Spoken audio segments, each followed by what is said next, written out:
آخر نہ آخر میں کوئی نہ کوئی بیل ریجیکٹ ہوگی اور جیل میں چلا جاؤں گا. تو یہ کوشش صرف وہ ہو رہی ہے اور یہ اب سے نہیں, 14 مہینے سے کوشش کر رہے ہیں کہ کسی طرح پی ٹی آئی اور عمران خان کو ختم کریں, کیونکہ ہم نے اس کو گرایا, اب یہ واپس نہ آئے. خان صاحب یہ بتائیں کہ یہ سارا کچھ ایک ہی اینڈ سے ہو رہا ہے اور وہ ہے ملٹری اسٹیبلشمنٹ, ملٹری لیڈرشپ کی طرف سے, کیونکہ ٹی وی اونرز کو اور نیوز مینیجرز کو بلا کے ملٹری آفیشلز نے یہ کہا کہ عمران خان کا نام نہیں لینا. میں آپ کے ساتھ ایک خبر جو میری انفارمیشن ہے وہ یہ ہے کہ army chief general Asim Munir صاحب کو یہ یقین دلا دیا گیا ہے کہ اگر عمران خان صاحب آئے واپس اور پاکستان تحریک انصاف اقتدار میں آئی تو عاصم منیر صاحب اپنا ٹینیور آپ پورا نہیں کر سکیں گے. اب آپ کے پاس آپشن ہے, یا تو ان کو آنے دیں یا پھر آپ کنٹینیو کریں. تو یہ جو ایک بنیاد بیج بویا گیا ہے اس کو کیسے آپ ختم کر سکتے ہیں؟ کیونکہ اس اینڈ پہ کل علیم خان صاحب نے بھی یہی کہا انٹرویو میں, اور اس سے پہلے شہباز شریف صاحب بھی یہ کہہ چکے ہیں, خواجہ صاحب بھی یہ کہہ چکے ہیں, کیونکہ آپ کے جناب عاصم منیر صاحب سے ذاتی تعلقات کشیدہ ہو گئے تھے. کوئی فائل آئی تھی, آپ نے جناب عاصم منیر کو جب BDIS تھے تو آپ نے کہا کہ یہ آپ اپنی ڈومین میں رہیں, آپ اپنی حدود سے باہر نکل رہے ہیں. یہ ساری کانسپریسی پیچھے چل رہی ہے, اور اب یا آپ کا اقتدار میں آئیں گے یا پھر جناب عاصم منیر صاحب کنٹینیو کریں گے. دیکھیے صاحب, سب سے پہلے تو ایک چیز کلیئر ہو جائے کہ پاکستان کو ایک مضبوط فوج کی ضرورت ہے. میری طرح کے لوگ جنہوں نے ملک سے باہر کوئی جائیدادیں نہیں بنائی بلکہ جو بھی باہر بنائی تھی سب کچھ بیچ کے اپنے ملک میں لے آئے ہوں, تو میں تو ہمیشہ کبھی بھی میں نے سوچا ہی نہیں کہ پاکستان کے علاوہ میرا کوئی گھر ہے. اور میں نے یہ بھی, کیونکہ میں پہلا پاکستان کی جنریشن ہوں جو آزاد ملک میں پیدا ہوا تھا, ہمارے سارے ماں باپ بڑے غلام ہندوستان میں پیدا ہوئے, تو میں یہ سوچ نہیں سکتا کہ میں کسی کی غلامی تسلیم کروں. تو اگر آپ کے پاس ایک کمزور ڈیفنس ہوگا, فوج آپ کی کمزور ہو جائے, تو جو ہمارا یہ ہمسایہ ہے اور جو یہ BJP RSS کا جو فلسفہ ہے وہ تو پاکستان کو وجود ہی ختم کرنا چاہتا. تو ہماری تو کوشش, اور میں جب اقتدار میں بھی تھا تو ہمیشہ کوشش کرتا رہا کہ ہمارا ڈیفنس کمپرومائز نہ ہو, تو ہمیں مضبوط فوج کی ضرورت. تو پہلے تو میں یہ کلیئر کر دوں کہ جب بھی کوئی کسی فوج کے کسی آدمی کی تنقید کرتا ہے تو ایک دم اس کو ایک دم کر دیتے جی وہ ملک کے شہدا کے خلاف ہے, وہ ملک کی ڈیفنس کے خلاف ہے, وہ غدار ہے اس ملک کا. میں آج کہہ رہا ہوں کہ جو آج ان کی کالی بھیڑوں جو بیٹھی ہوئی ہیں اس فوج میں, ان کی تنقید نہیں کرتا, وہ ظلم کر رہا ہے اس ملک کے ساتھ, وہ فوج کے ساتھ ظلم کر رہا ہے. اگر میں شوکت خانم کے اندر مجھے یہ پتا چلے کہ میرے کوئی ڈاکٹرز وہاں بیٹھ کے غلط کام کر رہے ہیں اور میں کہوں کہ نہیں جی, میں اگر ان کو کہوں گا کہ ان کی نشاندہی کروں گا تو میں شوکت خانم کو نقصان پہنچا دوں گا. میں شوکت خانم کو تب نقصان پہنچاؤں گا اگر میں ان کی نشاندہی نہ کروں, ان کا احتساب نہ کروں. یہاں ایک عجیب ماحول بن گیا کہ غداری کے اوپر میرے اوپر کیس کر دیا. بھئی مجھے پتا ہے جس آدمی نے میرے اوپر گولیاں چلوائی ہیں, جو قتل کروانے کی کوشش کی ہے, میرے پر مجھے بس انویسٹیگیشن شروع کرے اور میں ثابت کروں گا وہ اس کے پیچھے تھا. اور یہ دو علاوہ شہباز شریف اور یہ رانا ثناء اللہ, یہ بھی اس کے ہم ان سب کو پتا تھا پلان کا مجھے قتل کرنے. اب بجائے اس کی انویسٹیگیشن کرنے کی میرے اوپر غداری لگا دی کہ جی آپ اس پر, یعنی کبھی دنیا میں ایسی چیز سنی ہے؟ میں نے اکیلے نہیں اس کا نام لیا, اس نے لیا, ارشد شریف کی والدہ نے, اس کی بیوی نے, اعظم سواتی نے کہا مجھے تشدد کے اندر وہ ہے, شہباز گل نے اس کا بتایا کہ تشدد جب ہوا ہے تو اوپر سے یہ جب سے یہ آیا یہی شروع ہوئی ہے چیزیں. تو بجائے آپ اس کو انویسٹیگیٹ کریں, آپ الٹا ہمارے اوپر ہمارے منہ بند کروانے کے لیے غداری کر دیتے. یہ ملک سے کا نقصان کیا جا رہا ہے. دوسری چیز, میری جنرل عاصم منیر سے کیا لڑائی؟ ہاں ٹھیک ہے, میں پرائم منسٹر تھا, میں سمجھتا تھا کہ اگر میں نہیں کام کر سکا تو نہیں کر سکا, لیکن یہ میری اور عاصم منیر کی بات نہیں ہے, یہ پاکستان کی بات ہے. اگر عمران خان کو صرف اس لیے باہر رکھا جا رہا ہے کہ جی وہ کیونکہ اس نے ایک دفعہ ریزائن کروایا تھا, اس کے لیے اب آگے بھی اس کو باہر رکھو, اور اس لیے کہ اس نے کوئی ان کو کوئی پوزیشن چلی جائے گی عاصم منیر کی, یہ تو پروپیگنڈا ہو رہا ہے.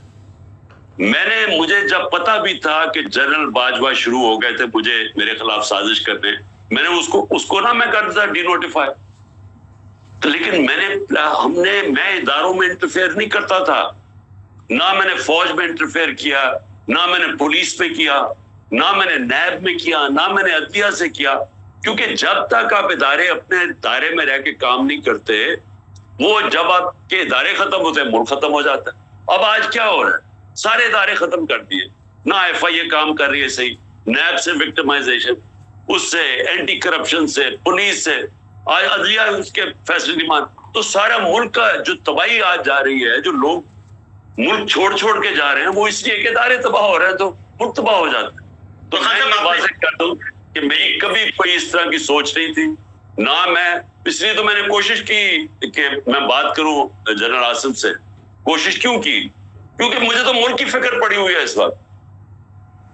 اچھا خان صاحب یہ بتائیں کہ فیصلے ہمیشہ جو آپ نے ذکر کیا نا کہ فوج پہ کوئی بھی تنقید کرتے ہیں انڈیویجول پہ, وہ کہتے ہیں فوج پہ تنقید ہو گئی, شہداء پہ تنقید ہو گئی, تو یہ فیصلے کرتے ہیں 3-4 لوگ, اوپر کے 3-4 لوگ. نواز شریف صاحب بھی یہی کہتے ہیں کہ 1+3 کا فیصلہ تھا 99 کا کو کا, اور آپ کے ساتھ بھی یہی ہوا. پھر پاناما جب ہوا تب بھی نواز شریف صاحب نے یہی کہا.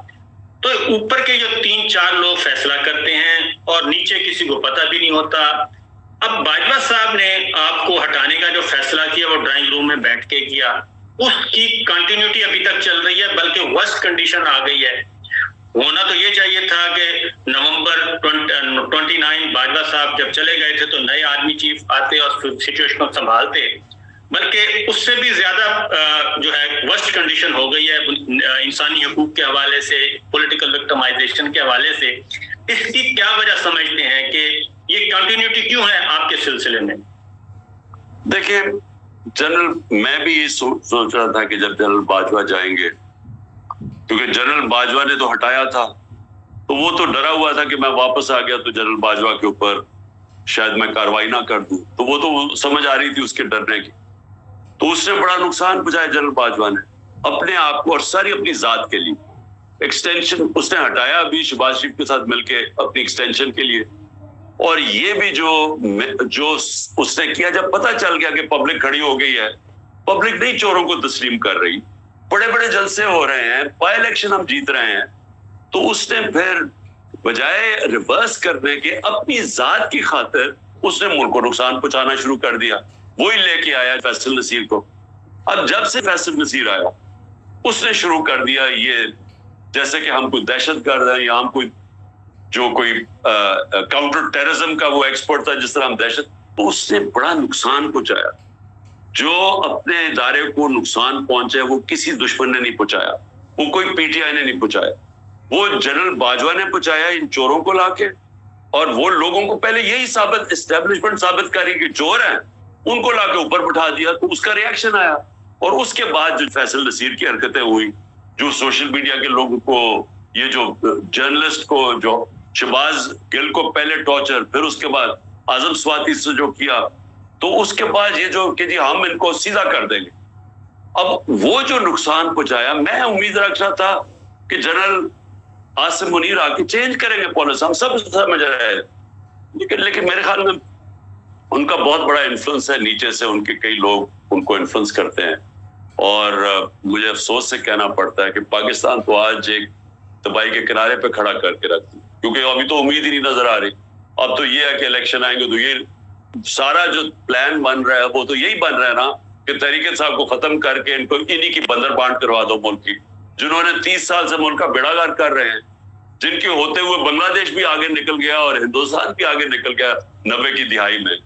نہیں تو پاکستان تو 80 کی دہائی تک سب سے آگے تھا, تو ان کے ہوتے ہوئے تو تباہی ہوئی ہے. تو اب ایک اور چیز میں ذاتی طور پہ بھی میرے علم میں اگر آپ چاہیں تو شیئر کریں, جنرل عاصم منیر کے آرمی چیف بننے سے پہلے جب تنازع ہو گیا کہ پتہ نہیں آپ کو اس کو اپوز کریں گے, آپ کے ساتھ بھی کو کامن فرینڈز نے رابطہ کیا کہ عاصم منیر صاحب اگر آرمی چیف بنتے ہیں تو آپ اپوز نہیں کریں گے, تو آپ نے بھی اس کو ویلکم کیا اور کامن فرینڈز نے آپ کو بھی قائل کیا, اور کچھ کو میں جانتا ہوں. تو جیسے ہی یہ کام ہو گیا اس کے بعد وہ کامن فرینڈز کہیں غائب ہو گئے یا کدھر چلے گئے؟ کیونکہ آپ نے ویلکم کیا آرمی چیف کو. دیکھیے جی، میں تو کسی کو جانتا ہی نہیں تھا. میں تو جب یہ پہلے تو چیز پرائم منسٹر بناتا ہے آرمی چیف کو تو کانسٹیٹیوشنلی تو اس کا رائٹ تھا. دوسری چیز کہ میں تو کسی کو نہیں جانتا تھا. میں نے تو بار بار سٹیٹمنٹس دیے کہ جو بھی میرٹ کے اوپر آتا ہے ہم اس کو ہم مانیں گے، ہم کوئی انٹرفیئر نہیں کریں گے. میں نے تو پہلے آرمی چیف بننے سے پہلے میری سٹیٹمنٹ ساری سن رہے.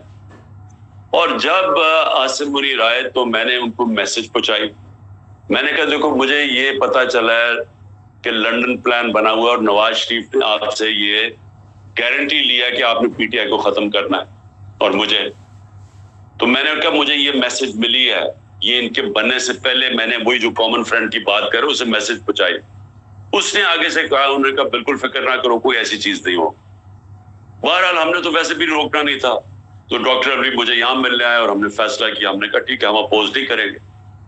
لیکن مجھے افسوس سے کہنا پڑتا ہے کہ جو اس کے بعد ہوا وہ چھوڑیں کہ عمران خان سے کیا ہوا. میرے گھر پہ یہ جو اٹیک ہوئے اور یہ جو سب کچھ بجے، دوسری طرف میرے اوپر قتل کا کوشش کی گئی، ایک اور پھر کوشش پلان بنا ہوا تھا.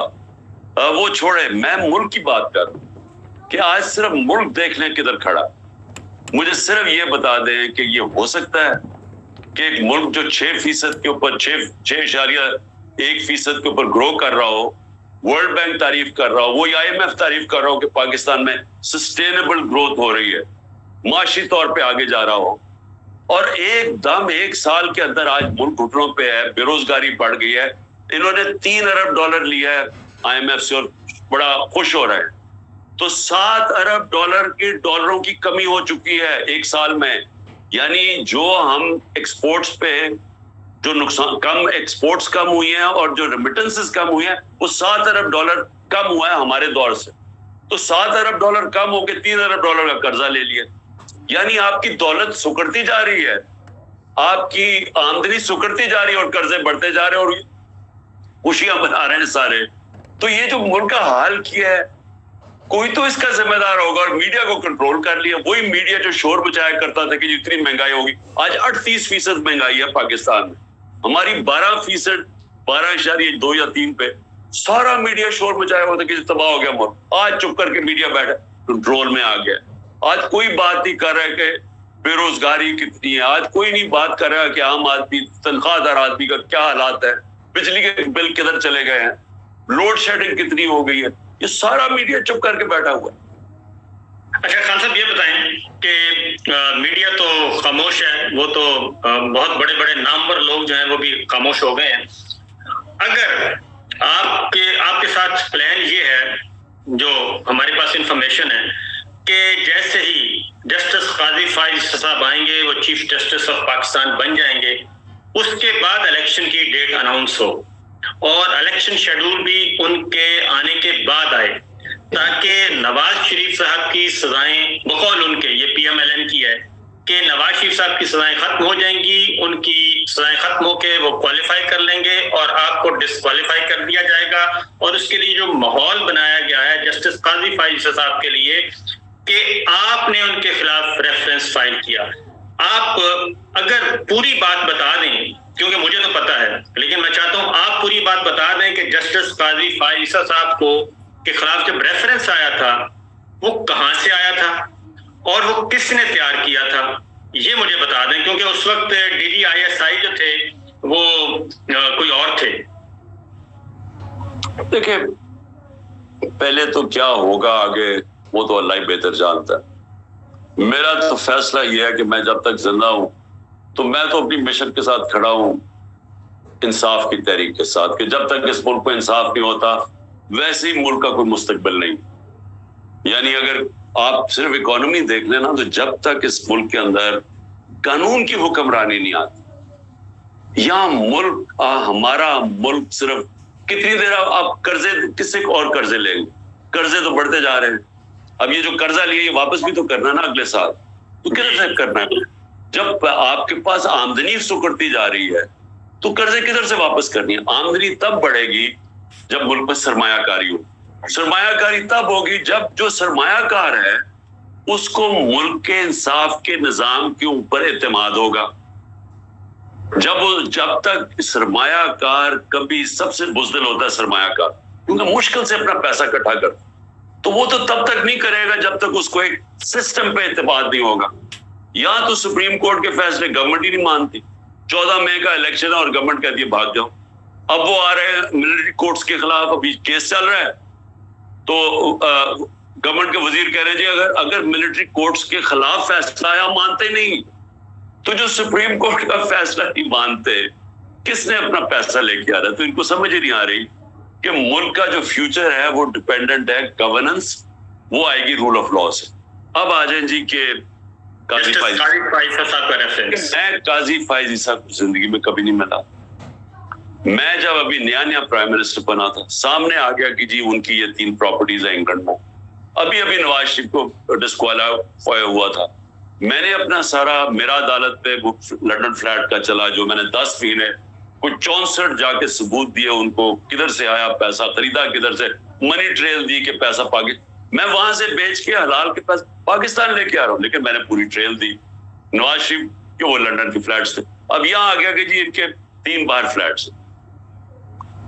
کیا 3 راستے تھے, 3 ہی راستے تھے نا. یا میں یہ کہہ دیتا کہ جو قانون کے اوپر ہیں تو ہم کچھ نہیں کرتے, اگر وہ آئین میں لکھا ہوتا ہم کچھ بھی نہ کرتے. دوسرا یہ تھا کہ ہم کوئی ایکشن لیتے, وہ ہم نے نہیں لیا. ہم نے وہ کیا جو کہ تیسرا ایکشن تھا کہ جی عدلیہ خود ہی فیصلہ کر لے اس کے اوپر, وہ سپریم جوڈیشل کاؤنسل میں چلا گیا. میں یہ پوچھنا چاہتا ہوں کہ میری جگہ اور کوئی ہوتا تو کیا کرتا. اور مجھے لگا ایسے ہے کہ جناب یہ بڑا ایک ان کو برا لگا, لیکن میں تو قاضی فائز عیسیٰ صاحب سے پوچھتا ہوں کہ وہ میری جگہ ہوتے تو کیا کرتے. اگر ان کے سامنے یہ, یا تو آپ کہنا قانون کے اوپر ہے تو آپ کچھ نہ کرتے. اوپر سے لنڈن فلیٹس کے اوپر کہانی بھی آئی ہوئی تھی میری اور نواز, تو میں نے تو وہی کیا کہ آپ عدلیہ ہی فیصلہ کرتے. لیکن اس سے جہاں تک مجھے خبر ہے کہ ان کو یہ چیز بہت بری لگی, اور اس لیے لوگ یہ سمجھ رہے ہیں کہ جب وہ آئیں گے تو وہ بڑا کوئی انتقام لیں گے میرے سے. لیکن عدلیہ کے اندر تو یہ چیز ہوتی نہیں ہے. جج کی تو پہچان ہوتی ہے اس کی ججمنٹس. میرا اچھا برا کہنا یا کسی کا پبلک, وہ تو ڈیپینڈ کرے گا کہ وہ کس طرح کے فیصلے کریں گے, اس کے اوپر ان کا نام اوپر یا نیچے جائے گا. خان صاحب آتے ہیں اب آپ کی پالیٹکس پارٹی کی طرف. آپ کے یہ مشکل ترین وقت آیا, پہلا مشکل وقت تھا, اور اس میں بہت سارے دودھ پینے والے جو مجنوں ہیں وہ آپ کو چھوڑ کے چلے گئے, اور ایسے ایسے کردار جن کو آپ نے بہت عزت دی, علی زیدی اور گورنر سندھ عمران اسماعیل وہ چلے گئے, اور سیف اللہ نیازی صاحب چلے گئے. یہ جو لوگ گئے ہیں ان کے جو چلے گئے ہیں اور کچھ خاموش ہو گئے ہیں. شفقت محمود صاحب خاموش ہیں. ان کا مستقبل کیا ہوگا جب آپ واپس, کیا کوئی پالیسی چینج ہو سکتی ہے کہ جناب بس ٹھیک ہے عام معافی کا اعلان کرتے ہیں, یہ مشکل وقت تھا, چلے گئے, واپس لے لیتے ہیں ان کو؟ دیکھیے صابر, یہ بڑا مشکل اس کا جواب. مشکل جواب کیوں کہ میں جو بھی, اگر میں یہ کہتا ہوں کہ جی میں ان کو کئیوں کو معاف کر دوں گا, کیونکہ یہ میرا ایمان ہے کہ جو بھی یہ کر لیں, ایک پارٹی جس کے ساتھ عوام کھڑی ہو جاتی ہے اس کو کوئی ہرا نہیں سکتا. اور یہ دنیا کی تاریخ بھی یہ ثابت کرتی ہے کہ ایک بار قوم کھڑی ہو جاتی ہے ایک طرف, پبلک اوپینین جب جڑ جاتا ہے نا کسی کے ساتھ, تو وہ آپ جو مرضی حربے استعمال کریں, اس نے جیتنا اسی نہیں. تو میرے سے یہ لوگ سوال پوچھتے ہیں کہ اس کا کیا آپ جواب دیں گے اگر وہ واپس آنا چاہیں. میرے خیال میں یہ مشکل اس لیے ہے کہ اس وقت بڑے ایسے لوگ ہیں جو بڑی مشکلیں برداشت کرتے ہیں. آپ یقین کریں, میں تو ان کو سلام کرتا ہوں کہ جو اس وقت جس طرح کی ان کی فیملیز کے اوپر زور ڈالا ہوا ہے, کئیوں کے بھائی پکڑ لیے ہیں, کئیوں کے بچوں کو انہوں نے پکڑا ہے, بزنسز بند کر دیے ہیں, رشتہ داروں کے گھر چلے گئے ہیں, گھر توڑ دیے ہیں, گھر لوٹے ہیں, یعنی اس سارے, اور کئی جیلوں میں پڑے ہوئے ہیں, اور ان سے صرف کہتے ہیں کہ جی ایک چیز کہہ دو کہ عمران خان کے ساتھ آپ چھوڑ رہے ہیں, تو وہ ان کو چھوڑنے کے لیے بھی تیار ہے, لیکن اس کے باوجود وہ کھڑے ہوئے. تو میں اس وقت مسئلہ یہ ہے کہ میں کس طرح وہ جو لوگ اس وقت سارا پریشر برداشت کر رہے ہیں, میں ان کو کیسے فیس کروں گا اگر میں وہ لوگ جنہوں نے پریشر کے باوجود ہی پارٹی چھوڑ گئے. لیکن کئیوں کو مجھے پتا بڑا پریشر پڑا. مثلا شیرین مزاری ہے, مجھے پتا ہے کہ اس کی برداشت سے اوپر چلا گیا. جو اس نے وہ کرنا چاہتی تھی, جو انہوں نے اسے کیا ہے, جو اس کی صحت کا حال تھا شیرین کی, پھر اس کی بیٹی تھی, میرے خیال میں اس نے اس لیول پہ لے گئے کہ وہ برداشت نہیں کر سکتی. لیکن وہ دیکھیں, اس نے کسی پارٹی میں نہیں گئی, اس نے کوئی اسٹیٹمنٹ نہیں دی. تو ایسے بھی لوگ ہیں, تو ان کے لیے ہم اور طرح جب انشاءاللہ جب وقت اچھا آئے گا. لیکن یہ آسان نہیں ہے, اس کا یعنی فیصلہ کرنا آسان نہیں. دوسری جانب علی محمد خان ہیں, شہریار افریدی ہیں, میاں محمود رشید ہیں, چودھری پرویز الہی صاحب ہیں, یاسمین راشد ہیں, عالیہ حمزہ ہیں, عمر سرفراز چیمہ ہیں, اعجاز چودھری ہیں, عامر ڈوگر ہیں, فردوس شمیم نقوی ہیں. یہ بھی تو خان صاحب فیس کر رہے ہیں نا, جبکہ یہ جو جتنے بھی میں نے دودھ پینے والے مجنو ہیں وہ بالکل آرام سے چلے گئے, یہ سب لوگ فیس کر رہے ہیں. تو ان کے بارے میں آپ کیا کہیں گے؟ خاص طور پہ میں چودھری پرویز الہی صاحب کے بارے میں آپ سے بات ضرور کروں گا. جی, میں سب سے زیادہ تو حیران ہوں چودھری پرویز الہی پہ, کیونکہ اس عمر پہ, اور مجھے جو پتا ہے کہ انہوں نے جان کے جیل میں ان کے لیے بڑی سخت کنڈیشنز رکھی ہوئی ہیں, وہ سب کچھ برداشت کرنا, تو میں تو سلام کرتا. میں نہیں سمجھتا تھا کہ وہ اس طرح کا جو سختی ہے وہ کر سکیں گے. اور پھر جب سارے آپ نے نام لیے, دیکھیں آج شہریار افریدی سے جو کیا, اس کی بیوی کو پکڑ لیا, پھر ایک دوسری جگہ بیوی پکڑنے, اس کو بچوں کے ساتھ پکڑنے کی کوشش کی. تو علی محمد جس طرح اس کے اوپر پریشر, اور پھر یہ میاں محمود رشید, اعجاز چودھری, عمر چیمہ, بیوی پکڑ لی اس کی, بیوی گئی عدالت میں, اس کو پکڑے جیل میں. یعنی یہ پہلے تو یہ ہماری ساری روایتوں کے خلاف. اسلام میں جب نبی صلی اللہ علیہ وسلم جنگ پہ جاتے تھے تو یہ تو اپنے ہیں نا, وہ دشمنوں کو کہتے تھے کہ آپ نے ان کی عورتیں, بچے اور بوڑھوں کو کچھ نہیں کہنا, یعنی حکم ہوتا تھا فوج. تو یہاں تو اپنے لوگوں سے وہ کر رہے ہیں جو کہ مقبوضہ کشمیر میں ہوتا ہے اور جو فلسطین کے ساتھ اسرائیل کر رہا ہے, ہمارے سے وہ کیا جا رہا ہے کہ عورتوں کے اوپر پہنچ گئے. تو یہ ساروں کی بڑی اسپیشل جگہ ہوگی, اور انشاءاللہ پارٹی میں بھی ان کی بڑی اسپیشل جگہ ہوگی انشاءاللہ. اور سر یہ بتائیں کہ سینٹ آپ کے پاس ہے, سینیٹر موجود ہیں, محسن عزیز صاحب ہمیں کافی ایکٹیو نظر آتے ہیں, شہزاد وسیم بھی ہیں. میں نے خود لوگوں کو کہا ہوا کہ دیکھیں کئی لوگ جو جن سے مثلا مراد سعید ہے, جس طرح اعظم سواتی ہے, یعنی وہ لوگ جن کو قاسم سوری ہے ہمارا بلوچستان, قاسم سوری کے بھائی کو پکڑ کر لے گئے, بزنسز بند کر دیے اس بیچارے کی ساری. ایک بھائی کو لے گیا, دوسرا بھائی بھاگا ہوا ہے. تو یعنی وہ تین ہی بھائی تھے, اکٹھے رہتے تھے, تو ان کی والدہ اکیلی ہیں, یعنی ان کی جو بیوی ہیں. تو ان ساروں کے اوپر انہوں نے یہ اس طرح کا تشدد کیا ہوا اور زور لگا رہے ہیں. تو میں پھر سے یہ کہوں گا کہ میں تو ان کو خاص یہ جگہ میرے دل میں بھی ہوگی, اور پارٹی میں بھی انشاءاللہ ہم کبھی ان کو نہیں بھولیں گے. ارے خان صاحب, آپ پہ پریشر ڈالا جا رہا ہے, پیغامات بھجوائے گئے پچھلے دنوں بھی کہ آپ پارٹی کی لیڈرشپ سے الگ ہو جائیں, یعنی آپ الیکٹورل پالیٹکس سے الگ ہو جائیں, الیکشن نہ لڑیں تاکہ وزیر اعظم نہ بن سکیں, پارٹی کسی اور کے حوالے کر دیں, یا پھر آپ باہر چلے جائیں, کچھ دیر کے لیے ریسٹ کر لیں اور یہ الیکشن ہو لینے دیں. اس الیکشن کے بعد آپ آ جائیں, اس الیکشن کو آپ کے بغیر لڑنا چاہیے, اور پارٹی آپ کی اگر آنا چاہے تو کوئی ہمیں اعتراض نہیں ہوگا. تو کیا آپ نے اس بارے میں بھی کوئی پلان بی بنایا ہوا ہے, کوئی آصف علی زرداری صاحب ٹائپ کا, کہ آپ پیچھے بیٹھ کے پارٹی چلائیں اور پارٹی کسی اور کے حوالے کر دیں, کوئی کمیٹی بنا دیں, اسپیشل قسم کی سپر کمیٹی, وہ سارے معاملات دیکھیں جیسے آپ نے بنائی بھی تھی؟ دیکھیں, آصف علی زرداری یا نواز شریف یہ کوئی پالیٹکس میں کسی بڑے مقصد کے لیے نہیں آئے, یہ پیسے بنانے ہیں. ان کا اگر پیسہ بنتا رہے گا, ان کو کیا فرق پڑتا ہے, پیچھے پریزیڈنٹ بن جائے گا, اوپر بیٹھ کے پریزیڈنٹ بن کے 50 دفعہ دبئی کی نجی وزٹس پہ جا رہے ہیں. وہ نواز شریف پرائم منسٹر بن کے 22 دفعہ لنڈن پرائیویٹ وزٹس پہ گیا ہے. میرے بچے تھے وہاں, میں 3.5 سال میرے بچے وہاں انگلینڈ میں, 2 دفعہ مجھے دعوت ملی انگلینڈ میں جانے کی پرائم منسٹر. اس پہ آپ پہ بہت اعتراض ہوتا ہے, آپ پہ بہت زیادہ تنقید ہو رہی ہے کہ آپ نے یہ انویٹیشن کیوں نہیں قبول کیا. پہلی پہلی دفعہ انویٹیشن اس لیے قبول نہیں کیا کیونکہ وہاں بریکسٹ کا ایشو بنا ہوا تھا. وہ ٹریزا میں ان کی پرائم منسٹر تھی اور ان کو بہت بڑا کرائسس آیا. تو مجھے دعوت تو تھی لیکن میں نے سوچا کہ وہاں تو ٹرانزٹ ہو رہی ہے گورنمنٹ. تو جب آپ باہر جاتے ہیں ملک سے آپ بڑا پیسہ خرچ کرتے ہیں. آپ کا جو سارا جو ٹرپ ہوتی ہے آپ ملک کے ڈالرز خرچ کرتے ہیں. تو میں تو ٹرپ تب کرتا تھا جب مجھے ہو کہ میرے ملک کو فائدہ ہے. تو مجھے اس پہلے ٹرپ سے کوئی فائدہ نہیں نظر آیا.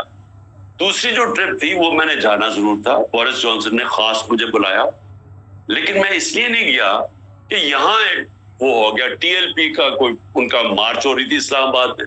وہ پولیس والوں کو پولیس والے انجرڈ تھے اس کے اندر وہ بڑا ہو رہا تھا اسلام آباد آ رہے تھے. تو جب ملک پہ کرائسس ہو میں کیسے چھوڑ کے ملک باہر جا سکتا ہوں. تو میں کہنے کا میرا مقصد یہ ہے کہ مجھے تو ٹائم نہیں ملا نجی دورے کرنے کا جو نواز شریف 22 دفعہ لندن چلا گیا. تو ان کے مقصد اور ہیں پاور میں آنے. میں اس لیے نہیں پاور میں آیا کہ میں کوئی پاور پالیٹکس کر کے تو اچھا جی میں پیچھے بیٹھ جاتا ہوں پھر مجھے باری مل جائے گی. میرے لیے تو یہ جہاد ہے. یہ حقیقی آزادی کی جہاد ہے جو 27 سال پہلے شروع کی تھی کہ انصاف کے ساتھ آزادی آتی ہے. اور وہ ایک پورا ایک مشن ہے. وہ مشن کے اندر بھی کبھی آپ کہتے ہیں اچھا جی میں پیچھے ہٹ جاتا ہوں پہلے کسی کو آگے کر دو تو میں آگے آ جاتا ہوں. کبھی سوچا کہ کسی دنیا میں جمہوریت میں ایسے ہوتا ہے کہ کوئی لیڈ کر رہا ہے ایک موومنٹ اور وہ اگلے کہنے جی ہمیں آپ پسند نہیں ہے تو آپ فلانے کو لے آئیں. یہ کوئی جمہوریت میں ہوتا ہے اور یا کسی موومنٹ میں ایسے ہوتا ہے. یہ تو تب ہوتا ہے جب بندر بانٹ ہو رہی ہو جو آج کل بندر بانٹ دبئی میں بیٹھ کے ہو رہی ہے. اچھا جی تمہیں ہم سندھ دے دیں گے اچھا تمہیں ہم کراچی دے دیں گے. خان صاحب ایمان صدر آپ کے لیے کیسا رہے گا؟ کیا مطلب؟ یعنی کہ آپ صدر مملکت بن جائیں. دیکھیں میں یعنی اگر میں نے صدر بننے کے لیے پالیٹکس کرنی ہے تو میں پالیٹکس کر کیوں رہا ہوں؟ میں ویسے ہی نہ کروں. مجھے اللہ نے کسی چیز کی کمی دی ہے. قوم عزت کرتی ہے دنیا میں آ جاتا ہوں اللہ نے عزت دی ہے تو مجھے ضرورت کیا کہ میں جا کے وہاں بیٹھ جاؤں کسی وقت کے اندر. میں اس لیے تو نہیں پالیٹکس کر رہا. اچھا آپ نے ذکر کیا دبئی کا. پاکستان میں خان صاحب اقتدار حاصل کرنے کے لیے اور اس کو برقرار رکھنے کے لیے اب تو آپ کو بھی پتہ چل گیا ہوگا کہ بہت سارے جو پاور کوریڈورز ہیں وہاں پہ مختلف ایلیمنٹس ہیں ان کے ساتھ آپ کو معاملات سیٹ کرنے پڑتے ہیں. ان میں سے ایک ہماری ملٹری اسٹیبلشمنٹ ہے دوسرا ہمارے دوست ممالک ہیں. اس وقت بھی جو زرداری صاحب ہیں وہ یو اے ای کو میں بیٹھ کے لابنگ کر رہے ہیں. نواز شریف صاحب یو اے ای اور پلس ہمارے سعودی عرب کے برادر ملک کے ساتھ رابطے میں ہیں. ان کے ذریعے کوئی نہ کوئی راستہ نکالنے کی کوشش کر رہے ہیں. اور اسی طریقے سے آپ کے بلاول اس وقت امریکہ میں ہیں وہ وایا بائیڈن انتظامیہ کے ذریعے کوئی راستہ بنانے کی کوشش کر رہے ہیں. تو آپ کے ان ممالک کے ساتھ خاص طور پہ ایم بی ایس اور یو اے کے ساتھ آپ کے اس وقت کیا مراسم ہے؟ کیا وہ اس میں انٹروین کریں گے کہ جناب عمران خان صاحب کو آپ مائنس کریں بس ٹھیک ہے ان کے لیے راستہ ہموار کریں ہماری ملٹری اسٹیبلشمنٹ کو کہیں گے وہ؟ دیکھیں صابر اگر مجھے اور ملکوں کے کندھوں پہ چڑھ کے آنا پاور میں آنا ہے تو میں آنا ہی نہیں چاہتا. میں پاور میں صرف آنا چاہتا ہوں اگر پاکستان کی عوام مجھے الیکٹ کرے.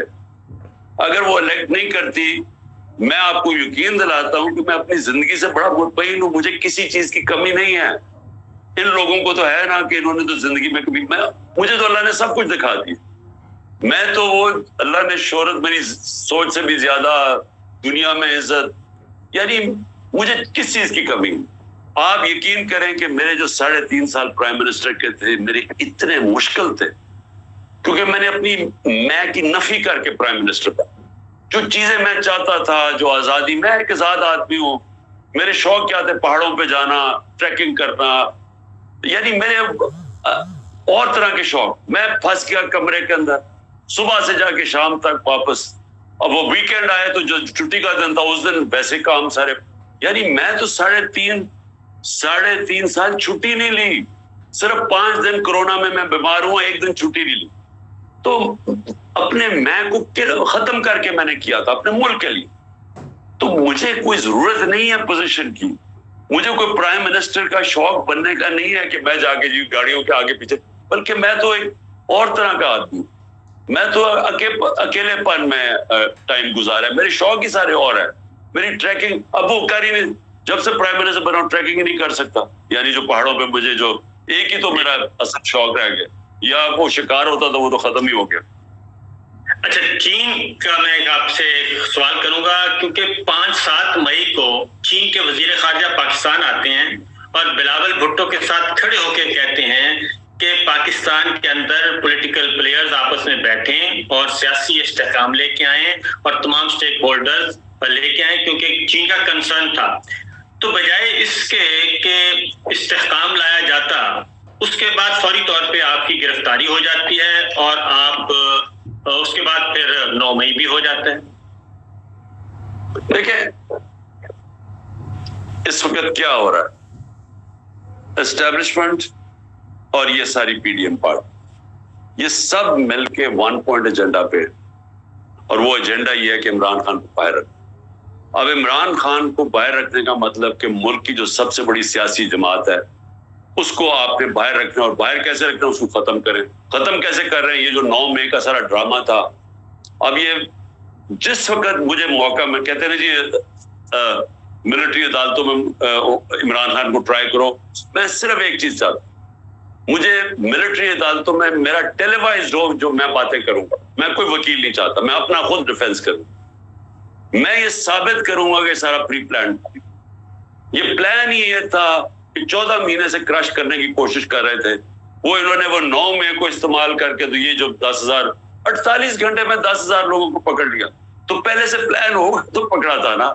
جس پارٹی نے کبھی کوئی توڑ پھوڑ نہیں کی, جب گولیاں لگی تو نہیں کی, تو ایک دم جب انہوں نے جلانا گرانا شروع کر دیا تو یہ پری پلان تھا. کہنے کی میں یہ کوشش کر رہا ہوں کہ یہ جو لوگ اوپر بیٹھے ہوئے اسٹیبلشمنٹ, اور یہ اس وقت پاکستان کا نہیں سوچ رہا. وہ جو چائنیز نے جو بات کہی تھی وہ ملک کا سوچ رہا تھا. کوئی بھی آدمی آج پاکستان کا سوچ رہا ہے وہ ایک ہی چیز کہے گا کہ پولیٹیکل سٹیبلٹی لے کے آؤ. پولیٹیکل سٹیبلٹی آئے گی صاف اور شفاف الیکشن سے.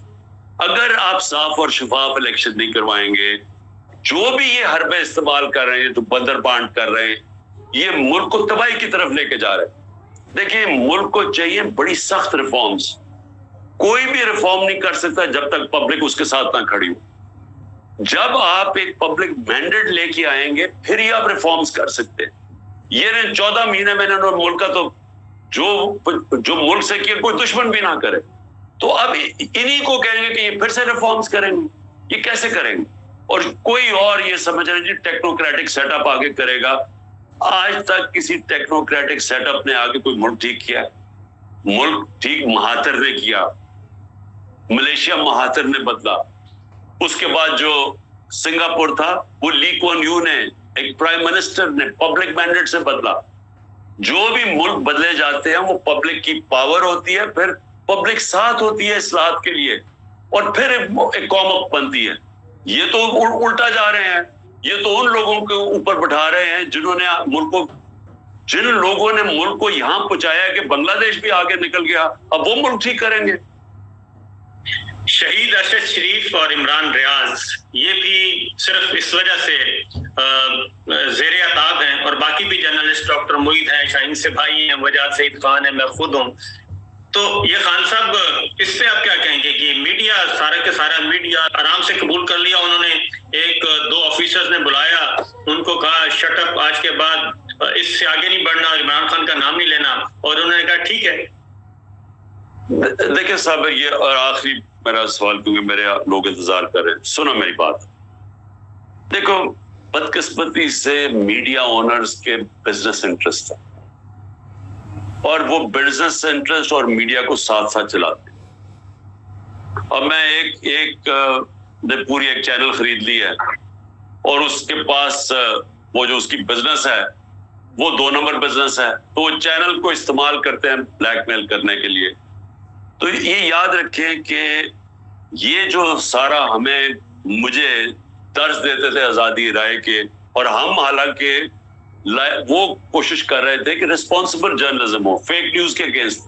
میرے اگینسٹ ہر قسم کی نیوز, فیک نیوز نکلاتی تھی, منسٹرز کے اگینسٹ نکلاتی تھی, جو مغرب میں ہے کہ آپ کی ذمہ داری بھی, آپ اگر کسی کو اس کی ریپوٹیشن کو نقصان پہنچائیں گے, کسی کو ذلیل کریں گے, تو اس کے پاس ہونا چاہیے رائٹ کہ اپنے آپ کو ڈیفینڈ کرے, اور لائبل لاز ہیں. لیکن ہمارے اگینسٹ پوری کیمپین چلی کہ ہم نے پتہ نہیں کیا کیا کیا اور میڈیا کو بند کرنے کی کوشش کی. اب کیا ہوا؟ انہوں نے سیدھی طرح حکم کیا ہے میڈیا اونرز کو کہ تم اگر یہ لائن پہ نہیں چلو گے ہم تمہیں یہ کر دیں. اور ان میں سے کئی میڈیا اونرز نے بڑی کوشش کی اپنی آزادی رائے رکھنے کی, میں داد دیتا ہوں ان کو.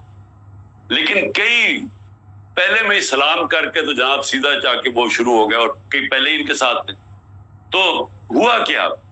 دیکھو خطرناک چیز اب کیا ہے صاحب, آپ ایک معاشرے کے اندر سے جب تنقید ختم کر دیتے ہیں, جب ایک معاشرے کے اوپر آپ انفارمیشن کے اوپر آزادی رائے پہ کنٹرول کر لیتے ہیں, جب آپ ڈنڈے کے زور سے اپوزیشن کو بھی دبا دیتے ہیں, تو یہ یاد رکھے کہ آپ اپنے ملک کی موت کی سائن کر رہے ہیں, یعنی آپ اپنے معاشرے کی تباہی کے اوپر سائن کر رہے ہیں. اور اگر آپ نے تاریخ دیکھنی ہے تو صرف زیادہ دور نہ جائیں, ایسٹ اور west Germany second world war کے بعد علیحدہ ہو گئے, ایک میں یہی حرکتیں جو آج ہو رہی ہیں پاکستان میں ایسٹ جرمنی میں شروع ہو گئی, ویسٹ جرمنی آزاد ہو گیا, آزادی رائے ڈیموکریسی آ گئی. 50 سال کے بعد ویسٹ جرمنی اوپر چلا گیا, ایسٹ جرمنی نیچے چلا گیا. ایسٹ اور ویسٹ یورپ وہی یورپینز تھے, آدھوں کے اندر آزادی آ گئی, جمہوریت اور تنقید آ گئی, پارلیمنٹ آ گئی, آزادی رائے آ گئی, آزاد میڈیا آ گیا, اور دوسری طرف انہوں نے بند کر دیا جو آج پاکستان میں. ویسٹ جرمنی ویسٹ یورپ اوپر چلا گیا, ایسٹ یورپ نیچے چلا گیا.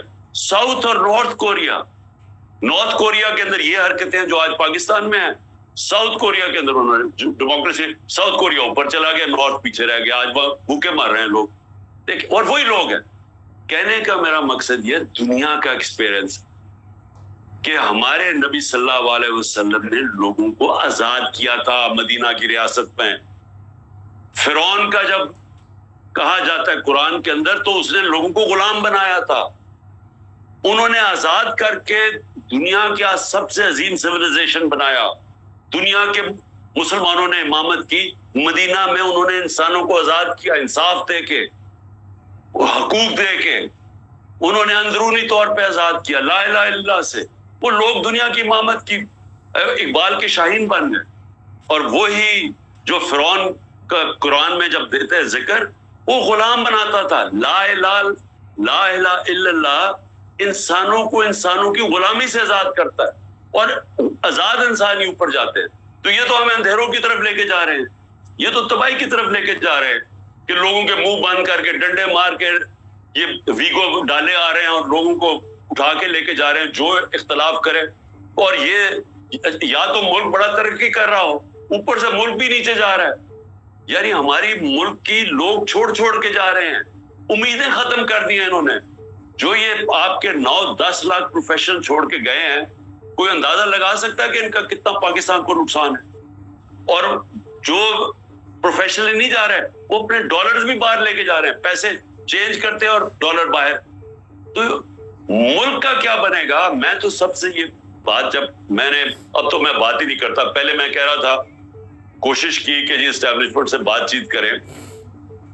وہ ایسے سمجھے کہ جی شاید عمران خان بڑا کوئی گھبرا گیا یہ سارے کریک ڈاؤن سے یا جیل سے. میں تو اپنے ملک کا سوچ رہا ہوں کہ یہ جو آپ نے راستہ پکڑا ہوا ہے, یہ تو ملک کو آپ تباہی کی طرف لے کے جا رہے ہیں. یہ تو امید ہی ختم کر دی ہے ملک. تو آگے آپ کے پاس راستہ بھی کوئی نہیں ہے, روڈ میپ بھی کوئی نہیں ہے. آخری سوال, آپ دوبارہ برسر اقتدار آتے ہیں, پہلا جو ٹینور ہے, کیا وہ غلطیاں آپ دوبارہ ریپیٹ کریں گے؟ For example, army chief general Bajwa صاحب تھے, ان کو آپ کے پرنسپل سیکرٹری پسند نہیں تھے, ان کو آپ کے وزیر اعلیٰ پنجاب پسند نہیں تھے, ان کو آپ کے وزیر اعلیٰ خیبر پختونخوا پسند نہیں تھے, ان کو آپ کے وزیر خزانہ پسند نہیں تھے, ان کو آپ کے وزیر داخلہ پسند نہیں تھے. تو یہ سارا کچھ ہو رہا تھا, تو کیا آپ ایک تو یہ بتائیں لوگوں کو کہ آپ کے ساتھ کیا کچھ ہو رہا تھا, کہ آپ کس حد تک آزاد تھے اس وقت, پھر آپ کے ساتھ جو یہ چھوٹی جماعتیں ساتھ لگا دی گئیں, تو آنے والا وقت کیا آپ کمپرومائز کر کے آئیں گے اور دوبارہ سے وہی غلطیاں دہرائیں گے, یا پھر انڈیپینڈنٹلی آپ ہائیبریڈ رجیم نہیں بلکہ ایکچوئل جو ڈیموکریسی ہے وہ لے کے آئیں گے؟ دیکھیں جی، پہلے فیصلہ کرنے کہ پاکستان کو اس دلدل میں سے نکالنا یا نہیں نکالنا، یا ہم نے یہی بندر بانٹ کر دی. یہ بندر بانٹ ہی کر رہا ہے نا. یہ جو اب دبئی میں ہو رہے بندر بانٹ ہو رہی ہے کہ آپ کو یہ ہوگا یہ شیئر آپ کا، یہ شیئر اور کیا ہو رہا ہے. بندر بانٹ کرنا ملک کو مستقبل نہیں. اس ملک کی اصلاحات کر رہی ہیں، بڑے فیصلے کر رہے ہیں، وہ پبلک مینڈیٹ سے ہوں گے، اور وہ تب ہوں گے جب کہ ایک کلیئر فیصلہ ہو کہ کیا ملک میں آپ نے قانون کی حکمرانی قائم کرنی ہے یا نہیں کرنی، یا آپ نے ایک لوگوں کو کہہ دینا کہ جی آپ ملک میں قانون سے اوپر ہیں، آپ جو مرضی کریں، چوری کریں تو آپ کو NRO مل جائے گا، آپ جو مرضی رات کو لوگوں کے گھروں کے توڑ کے اندر گھس جائیں، لیکن کیونکہ آپ طاقتور ہیں آپ ایکس پرائم منسٹر کو بھی قتل کرنے کی کوشش کریں تو آپ کے FIR نہیں کٹے گی. اگر تو یہ ملک چلانا ہے، آج میرے سے صابر سن لو، ملک کا کوئی مستقبل نہیں رہا. یہ ملک بڑی تیزی سے ہی ہمیں نیچے لے کے جا رہے ہیں، اور مجھے افسوس سے کہنا پڑتا ہے جس تیزی سے ہندوستان اوپر جا رہا ہے، خطرہ یہ ہے کہ وہ ملک تیزی سے اوپر جا رہا ہے جو ابھی امریکہ سے ڈیل کر کے آیا ہے وہ نریندر مودی، جب اس نے تکبر میں کہا کہ جی پاکستان کو تو بھول ہی جاؤ، اپنے بوجھ میں مرنے والا ہے. تو وہ ٹھیک کہہ رہا ہے کہ اگر ہم نے اسی طرح چلتے رہے ہم گئے. دوسری طرف یہ کہ دیکھیں پرائم منسٹر جس کو آپ ذمہ داری دیتے ہیں، جو پبلک سے مینڈیٹ لے کے آتا ہے، اتھارٹی اس کی ہوتی ہے. جنرل باجوہ کون ہوتا ہے کہنے والا کہ جی مجھے تمہارا پرنسپل سیکرٹری فلانا نہیں پسند تو CM نہیں پسند. مینڈیٹ تو میں لے کے آیا ہوں، مجھے لوگوں نے جج کرنا ہے بعد میں کہ الیکشن میں کہ انہوں نے فیصلہ کرنا ہے کہ میں نے میرے ملک ٹھیک چلایا یا نہیں. تو جنرل باجوہ اگر اتنے بڑے جینیس تھے تو وہ جو یہ لے کے آئے یہ 14 مہینے کا یہ جو سیٹ اپ ہے جنہوں نے ملک کا بیڑا غرق کر کے رکھ دیا ہے، تو وہ مجھے ذرا سمجھائے نا کہ یہ ساگڈار کو وہ سمجھتا تھا بہت بریلینٹ ہے، اور یہ شہباز شریف کو. تو یہی سلیکشن ہوئی نا اس کی کہ وہاں اس گورنمنٹ کو جو 6.21 سے 4% پہ جو گرو کر رہی تھی اس کو ہٹا کے تو ان کو لے کے سارا کچھ ہی ملک کا ایک چیز بتائے کہ انہوں نے بہتر کی ہو. تو اس کا مطلب کہ وہ جو اپنے آپ کو سمجھتا تھا کہ میں سارا، کیونکہ پاور اتنی زیادہ تھی، وہ تکبر میں سمجھتا تھا سب کچھ جانتا ہے. بھئی آخر میں یہ سمجھائے کہ اکانومی پاکستان کی جو ہماری دور میں تھی، کرونا میں کس نے کرونا میں نکالا ہے؟ یہ تو سارے مجھے کہہ رہے تھے ملک کو لاک ڈاؤن کر دو. جنرل باجوہ کا 2 دفعہ ٹیلی فون آیا کہ جی وہ دیکھیں ساری دنیا میں لاک ڈاؤن کیا ہوا ہے، آپ کے اوپر بڑے برا وقت آئے گا اگر یہ پھیل گئی. میں نے فیصلہ کیا تھا روکنے کا کہ میں نہیں کرتا لاک ڈاؤن، غریب مر جائے گا یہ. تو میری ذمہ داری تھی نا. تو اللہ کا کرم ہے کہ دنیا نے ہمیں کہا کہ وہ ملک ہے جس سے سب سے بہترین. امریکہ کا جو فائنینشیل ایڈوائزر تھا ٹرمپ کا، اس نے کہا پاکستان کو اگر ہم فالو کرتے ہیں تو ہم 10 کروڑ ڈالر بچا سکتے ہیں اپنے ملک کے، جو ہماری پالیسیز تھی. تو پوائنٹ یہ ہے